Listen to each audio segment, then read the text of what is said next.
Erev Tov. Alors, on a un cours spécial ce soir. Justement, c'est donc le Yortzeit, l'Askara de mon papa, Zichrono Livracha, Avi Mori, David Nissim Baruch Ben Esther. Et bien sûr que je remercie tout le monde d'être là.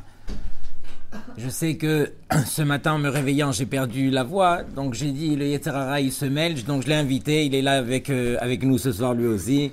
Donc c'est toujours comme ça. Quand on organise quelque chose, le Yetzer Hara, il est obligé de se mêler. Mais c'est pas plus mal. Vous allez prêter l'oreille encore plus. Bezrat Hashem, on essaiera d'élever la voix avec le temps. On a aussi Parashat Tetzavé. Cette année, c'est assez spécial parce que chaque année, quand arrive la Parashat de Tetzavé, alors elle est jumelée avec Parashat Zachor. On parle automatiquement de Purim, mais là cette année, on va lui donner sa place, comme il se doit. Donc Bezrat Hashem, on va essayer d'en profiter. Donc quelques mots déjà au niveau de l'Azkara. Vous savez que Yaakov Avinu, à l'âge de 63 ans, il est obligé de quitter la maison de ses parents, pourchassé par son frère Esav, comme on se rappelle, et ne perd pas une seconde, va à la yeshiva chez Shem Ve'ever étudier pendant 14 ans. 14 ans d'affilée, il étudie, et à l'âge de 77 ans, là, il se dirige vers la maison de Lavan, où il cherche à aller se marier. Mais quand il arrive à la maison de Lavan, on se rappelle que le fils de Esav l'avait dépouillé de tout ce qu'il avait, et donc il est complètement, il n'a plus rien, il se retourne, donc il va pour se marier. Il se retourne d'abord vers Hachem et il dit à Hachem, Esa enai el harim, me'ain yavo Ezri. Ezri me'im Hachem, ose shamaim va'aretz. Et le Midrash il dit, que veut dire Esa enai el harim? Je lève mes yeux vers les montagnes. De quelle montagne est-ce qu'il s'agit? Le Midrash de dire el hahorim, vers les parents. À ce moment-là, Yaakov Avinu avait réalisé une fois de plus que tout ce qu'il avait reçu, tout ce qu'il avait puisé, venait de ses parents. Et donc c'est ça ce qui lui a donné cette hauteur de devenir qui il était. De réaliser que, Béhémet, tout ce qu'on a reçu, ça vient de nos parents, et qu'éventuellement, on est là pour, bien sûr, avancer, progresser. C'est ce que nous aussi, on va essayer de transmettre à nos enfants par la suite, mais de réaliser que ça part justement des parents. Et ça, Enai el Heharim, Altikre Heharim, et là, el Hahorim, vers les parents. Et donc, la Gemara nous dit qu'il y a deux expressions qui sont citées donc, dans le chasse en ce qui concerne donc, les responsabilités qu'un fils il a envers son père. Donc, vous savez que la halakha, elle dit que bien sûr qu'on a des mérites lorsque le papa il est vivant, mais lorsqu'il est niftar, alors le fils il peut lui donner des mérites encore plus grands, encore plus élevés. Un fils, par les actions qu'il fera sur terre, pourra vraiment lui permettre de grandir, comme on va voir. La première expression qui est marquée dans Masechet Sanhedrin, Bra Mezake Abba. Le fils, il est Mezake, il donne des mérites à son père. Deuxième expression, Bra Kar'a de Avuha, qui veut dire que le fils, c'est le pied de son père. Et donc on va expliquer. Le fils, lorsque il est sur terre, une fois que le père a disparu, alors le Chafetz Chaim il dit dans son livre, le Ahavat Chesed, il ramène les paroles du Shla Kadosh. Et là-bas, le Shla Kadosh il dit que tous les srouyot, tous les mérites et toutes les mitzvot qu'un fils va accumuler sur terre, alors ils iront justement pour le mérite, pour le compte de son père, une fois que son père est niftar. Et de là, on voit qu'un fils, il a même la possibilité de faire sortir son père d'un endroit qui aurait pu être très grave et de le faire entrer dans un endroit qui peut être même dans le Gan Eden. Imaginez la force qu'on a lorsqu'on est encore sur terre et qu'on continue à faire les choses qu'il se doit, combien est-ce qu'on peut donner de mérite à nos parents. Sur la deuxième expression, qu'on est considéré comme le pied de son père, le Rav Yitzhak Hutner, qui est un des Gdolim de l'époque, dans son livre Pachad Yitzhak, il pose une question, il dit normalement, on aurait dû être comparé comme la main de son père. Pourquoi est-ce qu'on nous compare à son pied? On sait que dans le monde moderne, lorsque un père va léguer ses affaires à son fils, alors le fils, il prend la main de son père. Ça va être la suite.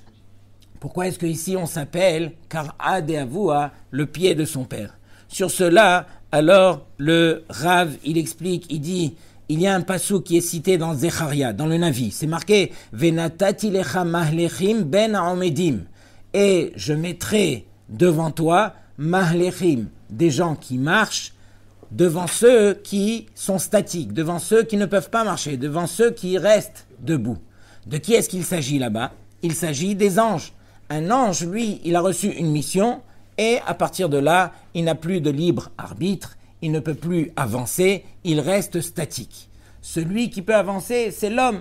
L'homme sur terre, il avance. Il avance justement par rapport à ses actions, par rapport à tout ce qu'il prendra sur lui de faire qui vont lui permettre de grandir. Et donc c'est justement la raison pour laquelle on surnomme le fils en tant que pied, parce que justement le père qui lui est dans un endroit où il n'a plus de libre arbitre, ne peut plus avancer, le fils pourra justement par ses actions sur terre permettre au père d'avancer et de dépasser de niveau en niveau. Donc imaginez le mérite qu'on a de réaliser déjà tout ce qu'on a reçu d'un père et tout ce qu'on peut faire pour ce père. Donc, Be'ezrat Hashem, c'est ce que je voulais un petit peu partager avec vous. Tehe nafshot tzrura bitzror hachaim. Parashat Tetzavé, j'aimerais vous parler d'un sujet qui est des plus importants. Et un sujet qui devrait nous suivre au travers de toute la Torah. On le voit ici, c'est marqué vraiment de manière, on va dire que presque cachée, mais on va essayer de dévoiler un petit peu ces mots. Et c'est ça ce qui est beau dans la Torah, c'est que la Torah s'adresse à nous à travers des mots, mais il faut savoir les décoder. Et quelqu'un qui sait décoder, il prend ces choses-là avec lui, qui vont l'accompagner, qui vont lui permettre de grandir toute sa vie. Il est marqué donc dans ces belles parachiotes. Si vous remarquez, il y a 5 parachiotes, depuis la paracha de Teruma. Teruma Tetzavé. Après, il y a Kitissa, une partie de Kitissa, Vayakel Pekoudé, ce sont les 5 parachiotes dans la Torah qui traitent du Mishkan. Il faut savoir que le Mishkan, il a eu lieu dans le désert pendant 38 ans.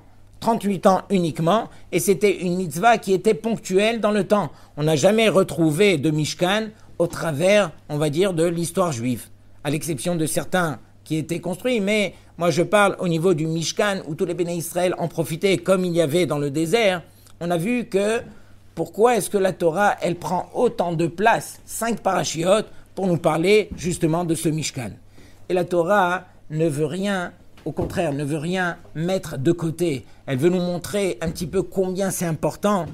Les Béné Israël, qu'est-ce qu'ils ont reçu du Mishkan? Ils ont reçu cette proximité qu'ils avaient avec Hachem. Et donc, ils ont réussi justement à l'eitromem. L'eitromem veut dire s'élever. Du fait qu'ils se sont élevés grâce à ce Mishkan, grâce à tout ce que Akadosh Baruch Hu leur a ordonné, alors la Torah, elle dit ça vaut la peine. Même si cette mitzvah va disparaître, ça valait la peine pour moi d'expliquer aux Béné Israël, doré dorot, qu'un moment où les Béné Israël se sont élevés, alors ça valait la peine de répéter pour toutes les générations, eux aussi, que c'est ça le but. Le but, c'est de réaliser que dans notre vie, on n'est pas toujours en mode croissant. Il y a des fois qu'on arrive à grandir et à avancer comme il se doit, et il y a des fois où, voilà, on traîne la patte, comme on dit. Mais dans tous les cas, Kadosh Baruch Hu, il te dit, fais attention. Dans ces moments-là où tu arrives à avancer, où tu as de l'impulsion, où tu sens que les choses vont de ton côté, alors profites-en et essaye de faire en sorte que ces moments-là vont justement t'accompagner. Alors là, j'arrive au sujet.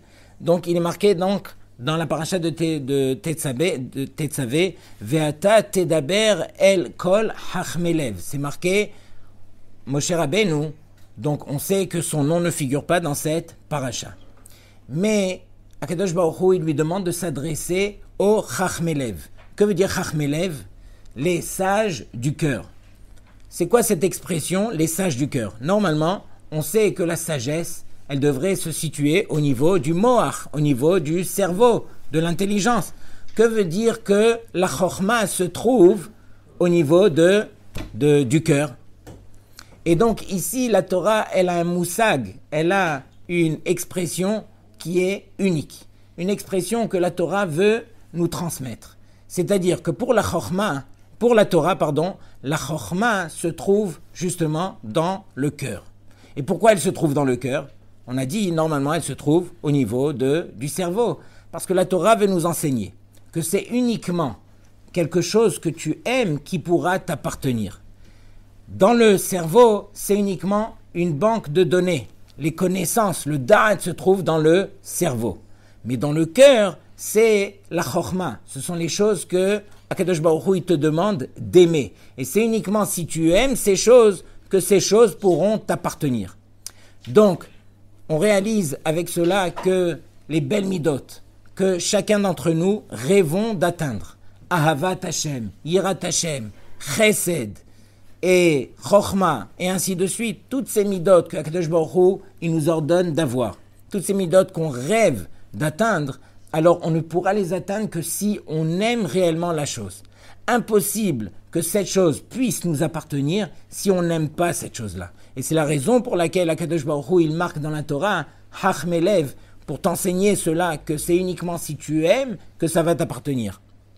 Si ça reste au niveau de ta tête, alors bien sûr, on peut lire des livres de Moussar, on peut comprendre avec la tête, on peut s'efforcer quelque part de dire que oui, j'ai compris, mais ça ne va pas t'appartenir. À partir de quel moment ça va t'appartenir qu'on pourra dire que oui, tu es Chacham, oui, tu es Yireh Hashem, et ainsi de suite, c'est uniquement si tu aimes la chose. Et donc, qu'est-ce qu'on apprend de là? On apprend que Akadosh Baruch Hu s'adresse aux Béné Israël qui sont sortis de Mitzrayim. Ils n'ont fait que travailler dans l'esclavage dans lequel ils étaient. Ils sortent de Mitzrayim et Akadosh Baruch Hu, qu'est-ce qu'il fait? Il leur ordonne de construire le Mishkan. Vous avez vu la complexité de construire un Mishkan dans le désert? Il aurait fallu des architectes, mais hors normes, pour pouvoir construire une telle chose. Les kelim du Mishkan, regardez la complexité de chaque keli. Les begadim du Kohen Gadol. On aurait dû prendre des tailleurs, mais qui est avec des diplômes. Et on a trouvé que les Béné Israël qui sortaient de Mitzrayim à leur demander de choses aussi compliquées. De là, la Torah nous dit, c'est pas grave. Si les Béné Israël, ils vont sortir et ils vont recevoir ce tzivouï, cet ordre que moi je vais leur donner, et ils vont aimer cette chose-là que je leur ordonne de faire, c'est sûr qu'ils arriveront à le faire.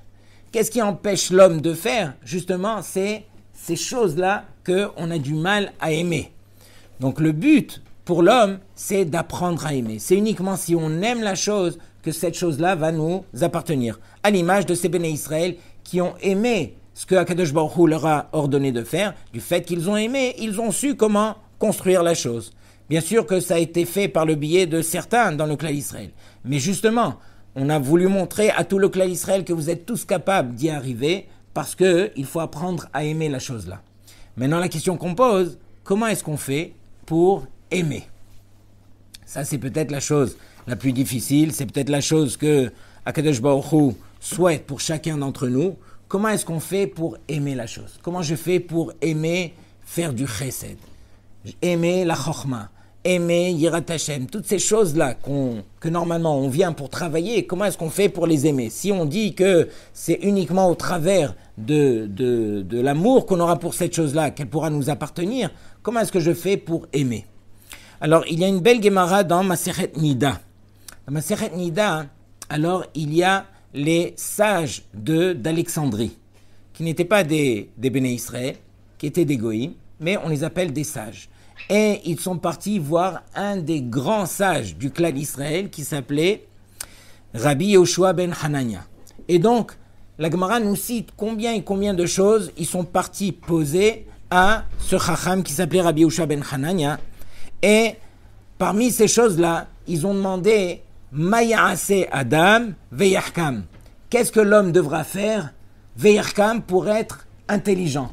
Qu'est-ce qu'il devra faire pour atteindre la sagesse? Et donc, réponse de Rabbi Yehoshua ben Hanania, Yarbe beyeshiva veim'at bischora, qui veut dire que tu vas multiplier beyeshiva, tu vas multiplier le fait d'étudier et tu vas diminuer le fait de travailler. Donc, ils ont posé une question technique ils ont reçu une réponse technique. Qu'est-ce qu'il faut faire pour être Chacham? Il faut étudier. Une fois, on raconte qu'on a attrapé le fils du Rav de Brisk.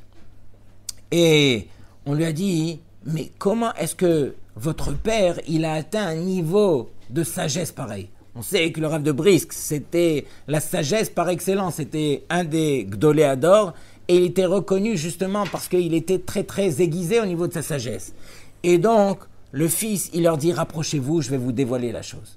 Ils se sont rapprochés et eux, ils s'attendaient. Et voici qu'il leur dit, Biglal Shehu Lamad, parce qu'il a étudié. On ne peut pas devenir Chacham sans étudier. Charlie, Pechavod. On ne peut pas devenir Chacham sans étudier. Donc c'est évident que comment est-ce que je vais faire pour être Chacham? Alors je vais étudier. Question technique, réponse technique. Ensuite, les élèves, ils lui ont dit, mais Kvodara, vous n'allez pas nous le faire à nous. Il y en a plein qui ont étudié, qui ne sont pas devenus Chacham pour autant. Et donc, là, il leur dit, et là, il leur répond, et là, yevakesh rachamim, mimi she'achorma shelo. Seulement, ils devront demander, ils devront implorer, ils devront prier à celui à qui ça appartient la sagesse. Donc, il leur donne la vraie réponse. Il leur dit, il faut prier. Vous priez à Hachem et là, vous pourrez obtenir donc cette chose qui s'appelle Chochma. Et donc, la Gemara, elle dit, mais attends, je ne comprends pas. Pourquoi ce détour? On t'a posé une question qui était claire. Qu'est-ce qu'un homme doit faire pour être sage? Tu m'as dit, d'abord, qu'est-ce que tu m'as répondu? Il faut étudier. Et après, je te dis, mais il y en a plein qui ont étudié. Et après, là, tu me donnes la vraie réponse qu'il faut prier. Dis-moi directement qu'il faut prier. Et la Gemara, qu'est-ce qu'elle dit? Il faut les deux. Kiha beloha lo sagia. Sous-entendu qu'il faut étudier. Vadaï qu'on ne peut pas être racham si on n'étudie pas, mais il faut surtout prier. Par contre, regardez bien le langage, c'est pas marqué uniquement prier, c'est marqué yevakesh rachamim mimi shachorma shelo. Yevakesh veut dire il faudra demander, mais demander avec insistance. Demander pour que cette chose-là t'appartienne. Donc, qu'est-ce qu'on apprend de là? On apprend de là, et c'est peut-être la phrase que je voulais vous transmettre ce soir, c'est que si vous voulez que la chose vous appartienne, si vous voulez avoir une appartenance, ne serait-ce que dans ces grandes choses qu'on est en train de discuter depuis tout à l'heure, comme la sagesse, la Yirat Hashem, etc., c'est uniquement si vous arrivez à vous investir dans la tfila pour ces choses que vous avez besoin. Regardez, ne serait-ce que, prenez-vous à vous-même, vous allez vous tester. Qu'est-ce que vous avez tendance à demander dans votre filote? Si vous demandez, entre autres, bien sûr qu'on a le droit de demander tout ce que vous avez l'habitude de demander, et je vous encourage de continuer. Mais il faudra rajouter également ces choses-là. C'est uniquement si on s'investit dans la tfila pour les choses qui veulent nous dire quelque chose, que ces choses-là pourront nous appartenir et qu'on va finir par les aimer. Donc c'est ça le but. Le but, c'est d'apprendre à aimer ces choses-là pour que ces choses nous appartiennent. Et comment est-ce qu'on montre à Hachem qu'on aime ces choses? C'est au travers de l'investissement qu'on aura dans notre tefila. Il n'y a que la tefila qui permet à Kadosh Baruch Hu de nous accorder. Lui, Hachem, toute la journée, il est comme ça. Il attend justement d'ouvrir cette main et de déverser sur nous la bracha, tout ce qu'on aurait voulu. Mais à Kadosh Baruch Hu, il a donné une condition. C'est uniquement si tu ouvres la bouche et tu demandes de manière sincère que j'ouvrirai ma main pour t'accorder toute la bracha que tu as demandé. Dans tous les cas, si je vous pose la question, quel est l'emblème dans la Torah qui reflète justement ce côté-là de celui qui est Mevakesh, celui qui demande? Mevakesh, encore une fois, c'est celui qui demande. On raconte une fois, juste en passant, je me rappelle maintenant, on raconte une fois qu'il y avait un père qui est venu à la grande yeshiva de Kelem. Et là-bas, il y avait des bachurim à la yeshiva magnifiques, tout ce qui était très très sage. Et il arrive chez le Rosh Yeshiva, il lui dit, Kvod Harav, j'ai une fille, un diamant. Et je cherche une bague où déposer ce diamant. Et donc, le Rosh Yeshiva, il entend une belle phrase pareille, il lui dit, viens avec moi au Beth HaMidrash. Il l'emmène au Beth HaMidrash, et il lui dit, tu vois celui-là là-bas, ce bachur, c'est le shakdan de la yeshiva. Shakdan, c'est celui qui prend son marteau-piqueur, qui rentre dans la Gemara, dans le magma de la Gemara, et qui sort de l'autre côté tellement qu'il a compris le fond du fond de la Svara, des choses. Et donc, le père, il entend ça, il dit, pour ma fille, il dit, attends, calme-toi, on va faire le tour. Il lui dit, tu vois celui-là là-bas, c'est le Yeré Shamaim de la yeshiva. Il a des midot, Blainara. Tout le monde rêve d'avoir des midot comme lui, il a. Il dit, ah bon, c'est lui, pour ma fille. Il dit, non, on n'a pas fini. Il lui dit, tu vois celui-là là-bas, c'est le matmid de la yeshiva. Matmid, c'est celui qui ne bouge pas. Il peut y avoir tout ce qu'il peut y avoir. Lui, il ne bouge pas, il étudie.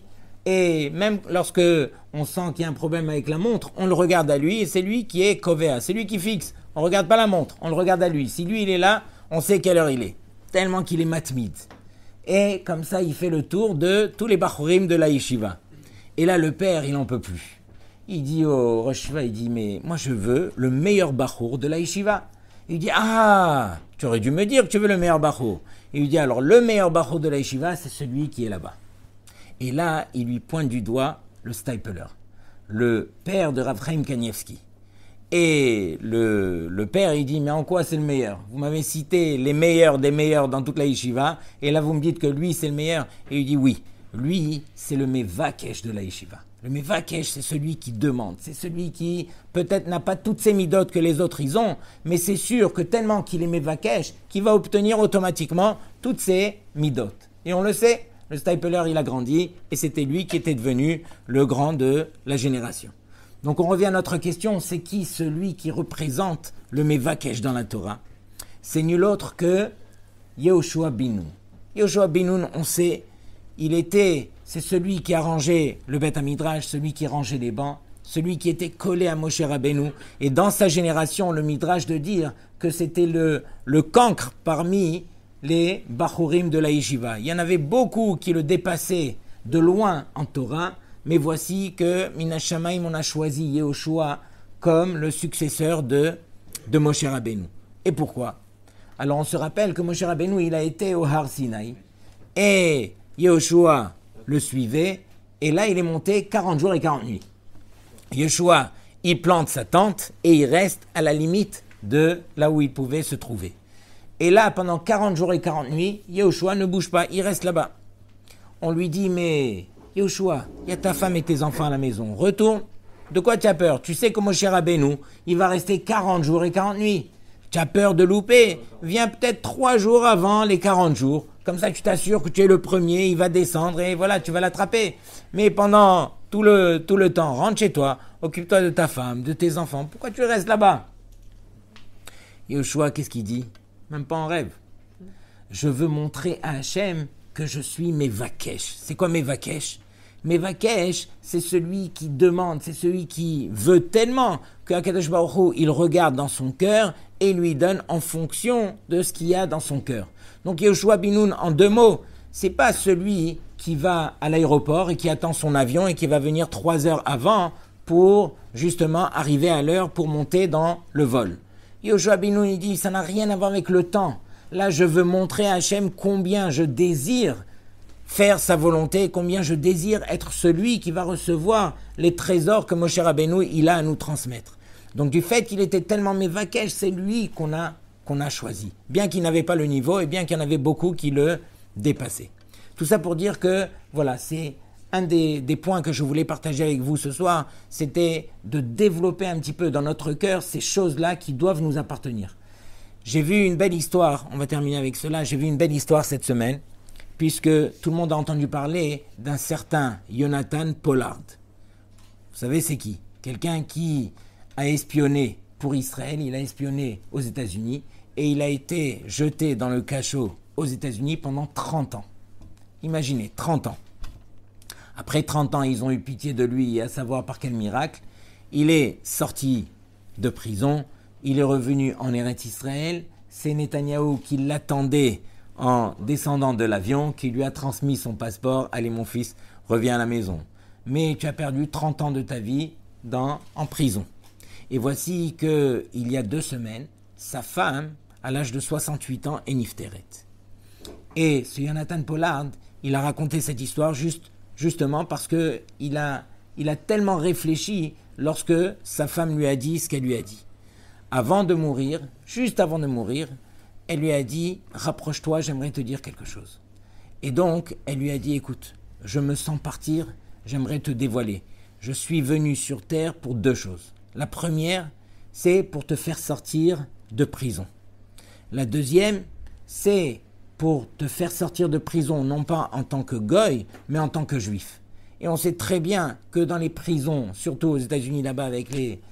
Et lui, normalement, il était très loin de tout. Il est sorti de prison, il avait la kippa, il avait la barbe, il étudiait, sa femme, elle a fait des pieds et des mains pendant qu'il était en prison pour qu'il ait tout, pour qu'il revienne et qu'il comprenne un petit peu la vérité.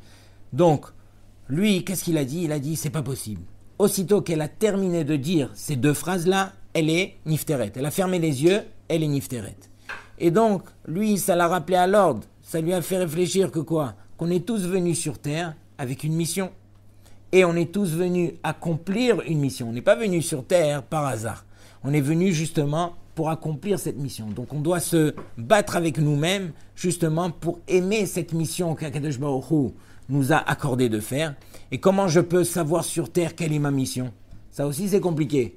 On aime faire beaucoup de choses. Mais de la même façon, je me rappelle d'un rave qui disait ça, de la même façon que dans la rue, quand je vois quelqu'un, je vois qu'est-ce qu'il a entre les mains, je peux savoir qui il est. Je vois quelqu'un qui est bien habillé, avec un beau costume, avec une belle cravate et il a une belle mallette en cuir. Je sais très bien que c'est un homme d'affaires et qui, voilà, il travaille dans les affaires. Je vois le deuxième, il est avec son marteau. Je sais très bien qu'il travaille dans le bâtiment et ainsi de suite. Mais chacun d'entre nous, on a un équipement que Akadosh Baruch Hu nous a accordé. Quel est cet équipement? Akadosh Baruch Hu, il nous a accordé le fait de prendre plaisir à des choses qu'on a tendance à faire. On a juste à se regarder à soi-même. Et il y a des choses pour lesquelles on a du mal, il y a des choses pour lesquelles c'est facile pour nous. On sait que ces choses-là, on les fait, voilà, on y prend goût.